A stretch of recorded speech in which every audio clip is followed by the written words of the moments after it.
Yo, what is going on, everybody? It's your boy Gripper back here with another video today.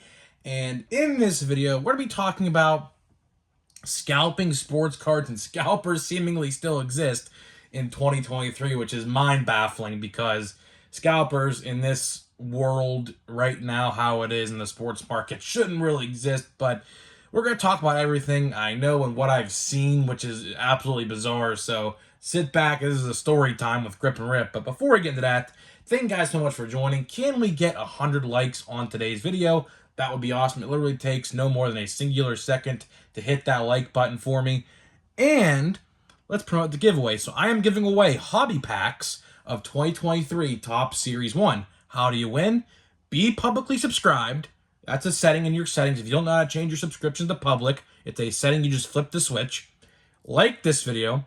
Turn on post notifications for all the content. And let me know what you're most looking forward to in 2023 in the MLB season. And I'll tell you what, guys. My answer changed. Andrew McCutchen is yet again a Pittsburgh Pirate. As you can tell, I have some McCutchen stuff up now. It's a dream come true, but I'll get to that in a minute. But that's what I'm looking forward to in the MLB season of 2023, to see Kutch's farewell run, if you want to say, as a Pittsburgh Pirate, because I think after this year, I think it's it for him. But I'll pick the winner once I hit 6,000 subscribers. So hopefully we can hit 6,000 subscribers before Series 1. That's the goal. That's the goal. That's the real goal here. If you want me to give away packs of Series 1, let's try to get to 6,000 right before Series 1 comes out. So when it does come out, I can get the packs at the hobby store and ship them out pretty much the exact same day Series 1 comes out to somebody. So hopefully that's the goal. And one last thing, I am at the Southern Park Mall, Boardman, Ohio card show right now. So if you're in the area when this video goes live, I'll be there from like 1 to 3 or 4, depending. Maybe even early. I might be there actually at 12. I don't know. This is being recorded the night before, but I'm going to be there in the afternoon. I will be wearing my Grip and Rip shirt and black and yellow Air Force One. So if you see someone wearing my logo, it's me. So hopefully you guys run into me, and if you do, yeah, I'll go sports card hunting with some of my fans. We could do that. Maybe I'll make a video. I have no idea. The show, from what it looks like on Facebook, is pretty big, so might be there for a while. So hopefully to see some of you guys there, that would be awesome. So let's get into the meat and potatoes of this video. And I'm going to start out by saying, welcome back, Andrew McCutchen. As you guys know, I'm a huge Pirates fan. And once I woke up today, I had like 15, I kid you not, 15 friends or so literally text me on Snapchat and my phone number about the Andrew McCutchen news. And I had to put this in the video. I am just super thrilled that Andrew McCutchen is going to end his career in Pittsburgh. As you see here, I have a signed in-person Gypsy Queen auto. I think this is from like 2012. Back then, they had something called Pirates Fest. They don't do it no more. It was at the David L. Lawrence Convention Center in Pittsburgh, and I met him. I waited in a line like 2.5 hours to meet him for like a minute, and it was the best experience as a little kid. So that's where this card is from, and I've had it top-loaded ever since. So that is where that comes from. And, you know, he has been my favorite player ever. He's literally my favorite player ever to watch play baseball, behind Derek Jeter. And, you know, to see him come back to Pittsburgh, though he could have taken a much bigger deal with the Mets, because the Mets did offer more money, but he said, I don't care about that. I want to end my career in Pittsburgh. He's 52 hits off of 2,000 and 13 home runs off of 300. And I think if he does that this season, he's going to call it a career. So to have Andrew McCutchen back to end the career of his legendary career, I don't know if he'll make the Hall of Fame, but the legendary career of Andrew McCutchen to end in Pittsburgh, it is insane. And guess what? I will be at opening day now. I purchased opening day tickets today, courtesy of my mom. So we will be going to opening day to see Andrew McCutchen. And guess what? PNC Park is a legit sellout after this news broke today. So I am so excited to actually go. I wasn't excited with all the Reynolds news going around, but with the Andrew McCutchen news today, that just made my day. It made 2023 so far. So that's why you're going to see some Andrew McCutchen cards. And I can't wait to see some 2023 Topps Andrew McCutchen cards, because they will be coming most likely in Series 2 because he's definitely not going to be in Series 1. So he'll be in like Heritage High Number, Chrome, I'd have to imagine, Series 2, Allen Ginter, Stadium Club, you name it. But I cannot wait to get Andrew McCutchen cards as a Pittsburgh Pirate once again. So that brings me in to 2023 product and scalping because I saw something today in person that I can't believe I saw. Again, I shouldn't be surprised because for some reason people think that sports card scalping still exists, which to some degree it very well does because I seen it with my own two eyes today and I couldn't believe it because, again, I just can't believe people think this way. So I went to Walmart today, not even expecting a restock, by the way. I was literally just there to pick up some groceries for my grandpa, and that was like literally it. And I see a bunch of guys lined up by the sports card. I was like, oh, this isn't good. I immediately thought to myself, this isn't good because I'll tell you what, I made a video about 6 months ago in June, right? And if you missed that video, that's one of the best videos I made. I talked about a sports card scalping story that happened in my local Walmart where there was a literal altercation or a fight over football prism cards in June at my local Walmart. Some guy, short story short, we were all in line. This dude comes in right before the vendor stops stocking and cuts the whole entire line, takes the box of fat packs, because it was just fat packs, there wasn't anything else, and like literally like just takes a whole bunch out of his hand and walks away and caused the whole scene at Walmart. So I saw these guys lined up. I was like, oh, this isn't good. This is certainly not good because I was like, oh boy. If I knew, because like here's the thing, I keep in touch with the sports card calendar, so I know what's dropping. Just because I don't collect football doesn't mean I don't know what's coming out, because my brother is a football collector, so I know, and NBA hoops are coming out as well, so like I know what's coming out in terms of sports cards no matter what. And I was like, I saw this line and I didn't even see a vendor, so I was like, what are these guys waiting for? So I asked one of the guys in the line that was in the back, because I was curious. I was like, hey, like, what are you waiting for? And he goes, oh, the sports card vendor just showed up. He said he's going to come out and stock some football. And literally there was like 5, 6, 7 guys there waiting with buggies. I was like, oh, this is not good. I said to myself, this is not good. Because do you really think the first couple people in the line would save any football product for people in the back? I mean, if they had buggies, I mean, you know that they're not leaving anything for anybody else. So I'm like, all right, if he's here, I'll just sit here and wait. I really didn't expect to see a sports card stock today. He literally just stocked the other day. There was not one singular sports card that was missing from the last restock, by the way. It was all there still. So I was like, all right, he's just coming here to literally put out the football cards and leave, I bet. And that's literally what he did. He had one box with him. It was football. It was the new Mosaic, right? And he put it out, and these guys were chomping at the bit. Like, I mean, they were ready to, like, storm into that section, no F's given, and just take it all themselves and run away and check out and just run to the car in the parking lot, right?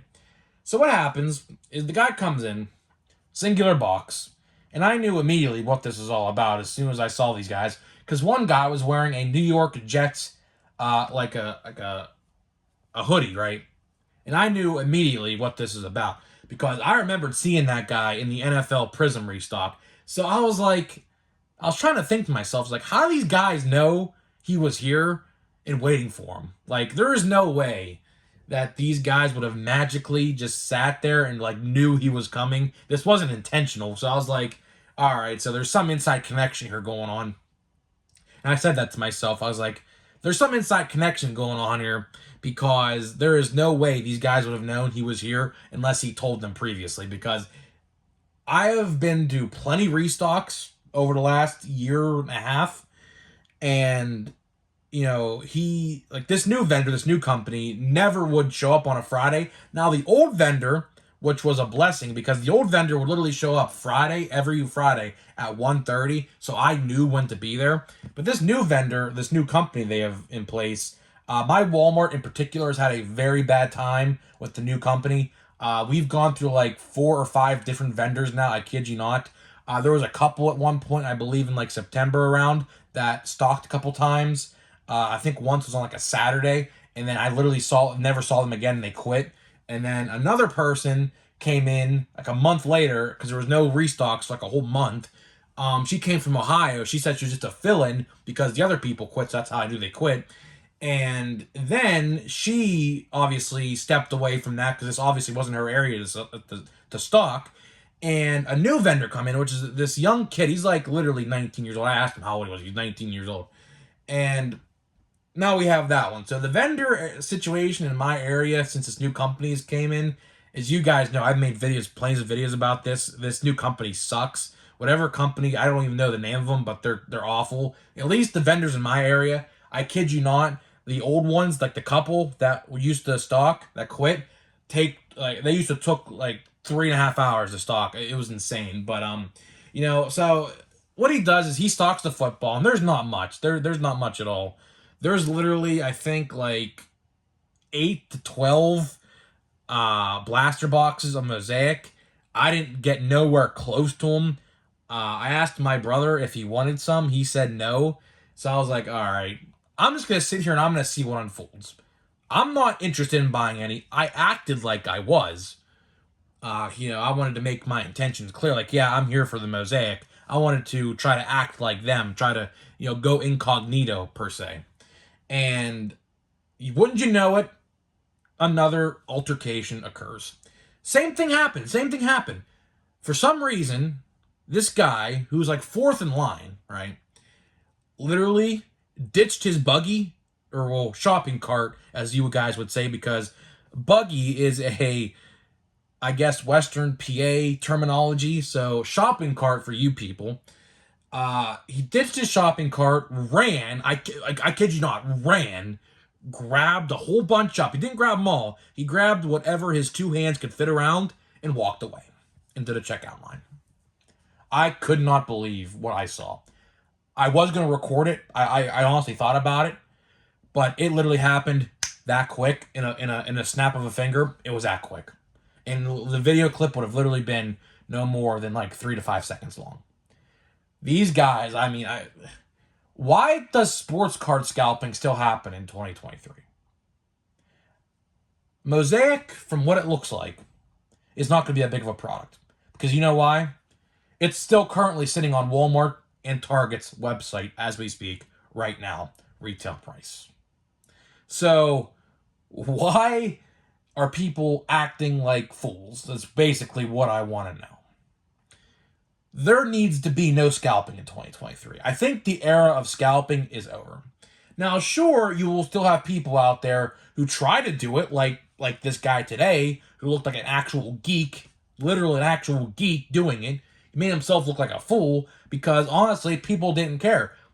Sure, people were upset that happened, but I literally talked to the guy in front of the line. He said, okay, I'm just going to order some on Target now. It's whatever. He literally said that because it's not that in demand, I don't think, as of now. So my question is, why do people still act this way? Why are we in 2023 with 2023 Series 1 on the cusp of coming out? We are about 4.5 weeks away from Series 1 right now. The hype is getting real. The hype is starting to build up for 2023 Topps products. And you're telling me people still scalp baseball cards?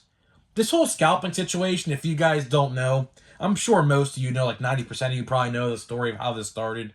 The whole scalping situation started in 2020, where these older guys had no jobs and they were cut from work, working from home, and went through their old things as children, and they stumbled across their baseball card, and they said, oh, if these baseball cards are valuable, which, spoiler alert, they're junk wax cards, they're not worth anything. And guess what? Those people thought, oh, I need to make money. Let me sell my old sports cards for quadruple the price of what they're actually worth. And oh, if they're going for this much on eBay, these 1990 cards, how much do you think I can get for 2020 product or 2021 product? That is how the whole scalping origin really started, right there. Summed it up for you in less than 30 seconds. And, you know, it's all these old guys. I never see young people scalping, by the way. This guy today who did that was like at least in his middle 40s, and he was about 300 pounds. I kid you not. The typical sports card collector who sits at home and does nothing with his life. That's literally what I seen today. You know, it is what it is. You know, I talked to the guys in line, and what the plan was people they were going to actually distribute them evenly depending on, like, you know, let's say the first guy gets one, the second guy gets one, the third guy gets one, and then once everyone got one, the first guy in line got one again, and then the second guy got one again until it all ran out. So they had a plan in place, which I didn't even know when I got there. And that it was all ruined because, well, that happened. And then we all decided amongst ourselves to let the guy in the front of the line, because that dude did that, to just buy the rest. I think there's like 3 left. And I think the guy in second line got one as well. So the first guy got 2 and the second guy got 1, and that's how the story ends. So moral of the story, why is there still scalping in 2023? I don't know. It literally has no place in this hobby no more to do that. So please, if you're thinking about scalping Mosaic, guess what? You're not going to make anything off of it, because at the end of the day, it's on Walmart and Target's website right now in every configuration. Hanger packs, fat packs, blaster boxes. I assume the mega box will be coming eventually, probably within the next 2 or 3 weeks, right? There's no point in doing that. There's literally no point in scalping, because guess what? I can just go and get 2-day free shipping retail price on Target or Walmart, and that'll be the end of the story. So that's the moral of this story. Don't go out there and scalp something that you think's going to make you a quick couple bucks, because guess what? It's probably not, because nothing sells out, as far as I know, on Target or Walmart's website anymore. If they do sell out, they're literally back in stock hours after, so there's no point in doing that no more. So that was my story for today. I thought I'd share it to you guys. Now, let's get into some 2022 Topps Update packs, which we have 3 base packs left and a silver pack. So I'm going to save the silver pack and the base pack for tomorrow. We're going to open these 2 packs. So after tomorrow, we're saying goodbye to Topps Update for unless I could open some retail stuff, but I don't know if I want to open any of my retail stuff. I think I want to keep it sealed for now, but we'll see. We'll see what happens here. We will see. And this pack is as mid as it has got. This pack is... There's Vogelback. Pretty cool. I wish... I got a Ryan Mountcastle bat relic out of this box, so makes sense. I wish that would be Adley, but of course, as you know, Adley is going to be in Series 1 this year. That pack was literally, I kid you not. Aside from that Mountcastle, which was pretty cool. A Zokar might be valuable. I don't know. This pack was literally like a 2 out of 10. This pack was literally a 2 out of 10, so we will say that pack was a fail. We will say that pack was a fail. If I got that pack out of a hobby box at the store and I wasted $5, that would be like a $5 waste. That would certainly be a $5 waste. Now let's get into the next pack here. Let's see what we got here. So that's not good. Looks like an all base pack. So we might strike out 0 for. There's Connor Joe, new Pirate. Aces up. I thought that looked like a short print for a second, but it's not. That's a pretty cool card, though. Perdomo, Schwarber, Torkelson. All right, there's a decent rookie. And it looks like this is literally a base pack. Holy crap. That pack seemingly was worse than the first one. So I'm giving that a 1 out of 10 because we got a Torkelson base. Aside from that, holy, that was bad. That card's pretty cool. I like that. It looks like a short print. And that's DeGrom's last card as a Met. So, all right, you know what? I'll give this pack, I'll give it a 2 out of 10. I was being too harsh. I'll give it a 2 out of 10. And then whoever this Fajedo guy is, he literally threw a shutout against us this year at PNC Park. I'll never forget it because I was so upset about it. But, yeah, I'll give that pack a 2 out of 10. So we have 2 out of 10 packs today. Kind of struck out on both of them, but it is what it is. Not all these packs in the box are always good. Sometimes you'll have some bad ones. So, guys, let me know what you think about this bizarre story. I can't believe I witnessed this, but, again, do I think there was an inside connection to where someone knew that this vendor was stalking? Probably, because I find it bizarre every time. Like, when I go to my Walmart to end the video, when I see other restocks, I never see anybody there. But this time, there was like 8 guys there, which I found ridiculous. So I don't know what that was about. Maybe they were just there, but I don't find that a coincidence at all. So if you're at the card show today, I'll see you. Make sure to look out for me. Maybe you might see a card show video this week. I don't know. I'm not promising nothing. It might be packed, so I might not be able to record. But, of course, when I do pick up stuff, because I'll be sticking to the 10-cent and 25-cent bins pretty much the whole entire day in the dollar areas and stuff like that, because that's what I like to do. I'll show you what I pick up, and you'll see what I picked up in a video. Probably tomorrow or Monday. Just depends. So, I will see you guys in the next video.